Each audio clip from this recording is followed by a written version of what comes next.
Perangko Seri Pos Lintas Batas Negara tahun 2022 resmi diluncurkan oleh Menteri Koordinator Bidang Politik, Hukum dan Keamanan Mahfud MD di Gedung Anjung Monmata, Banda Aceh.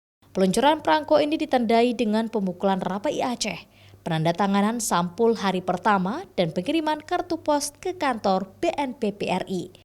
Perangko Seri PLBN 2022 itu mengambil latar PLBN Aruk di Provinsi Kalimantan Barat, PLBN Montaain di Provinsi Nusa Tenggara Timur, dan PLBN Sukou di Provinsi Papua.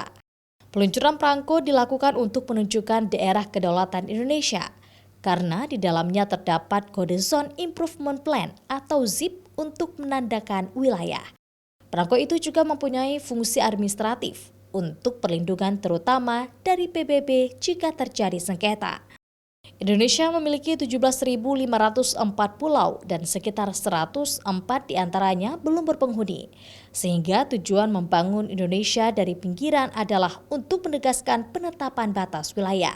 Seperti Pulau Rondo Sabang yang tidak berpenghuni tetapi ada petugas TNI yang menjaga pulau itu karena rawan dimasuki orang secara ilegal, pencurian ikan, serta rawan pelanggaran keamanan.